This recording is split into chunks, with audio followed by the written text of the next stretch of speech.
لارەکانی هەفتەی 25 خولی نایبی کوردستان و لە سەر یاریگای خۆی برایەتی میوانداری شەقڵاوی کرد.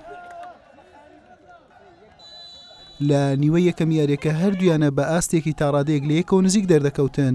ئامانجیان گۆڵێک و پارێزگاری لێکردنی بوو، چونکە پلانیان بۆ دوورکەوتنەوە بوو لە یانەکانی دواوی ڕیزبەندی. بەڵام هەردوویانە بە هەستیاری مامەڵەیان لەگەڵ بارودۆخی یاریەکە دەکرد. هەر بۆیە لە نیوە یەکەم هیچ گۆڵێک تۆمار نەکرا و هەردوویانە بە یەکسانی گەڕانەوە ژووری خۆگۆڕین.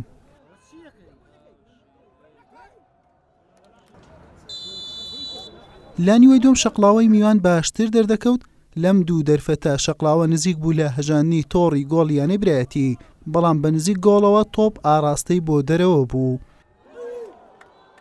برایەتیش لە کۆتە ساتەکان هێرشەکانی چڕ کردەوە بۆ ئەوەی گۆڵ لە شەقڵاوە تۆمار بکات، بەڵام کاتی ئاسایی و خولەکە زیادکراوەکانیش کۆتایی هاتوو. یاری بەبێ گۆڵ تەواو بوو. بەڕاستی یاریەکە لە بۆ هەردوو لای یعنی زەحمەت بوو، هەردوو لا دەویست بباتەوە وەلەوەی لە سنووری دابەزین بە دووربی.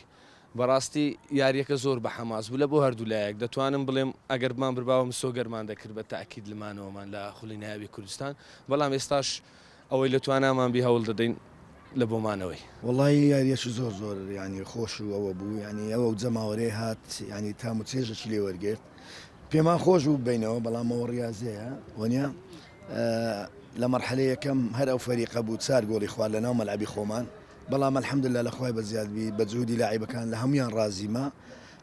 ئاستەکی باشیانی نیشان هەندێک ئەغڵاتی گچکەمان هەبوو، بەڵام الحەمدوللا ئیشی لەسەر دەکەین و لە خوای بەزیادبی سوپاسی جەنابتان دەکەم کە لە هەموو یاریەکان ئامادەبوونتان هەیە. ئەمە وا دەکە کە وەرزش بگاتە شوێنی خۆی و هەموو جەماوەری ئەو دنیای بزانی لە کوردستان چ دەگوزارێت. ڕاضە گرنتی تێدا نیە، بەڵام ئەوەی لە تواناماندا بۆ کردیتمان وە دەشیکەین بەڕاستی هەر لە بۆەوەی یانەکەمان بمینێتەوە. بەم شێوەیە هەردوویانە لە پێگەکەی خۆیان مانەوە. برایەتی بە 28 خاڵ لە خانەی 11 و شەقڵاوەش بە 23 خاڵ 13. حوسێن محەممەد کەناڵی ئاسمانی پێم هەولێر.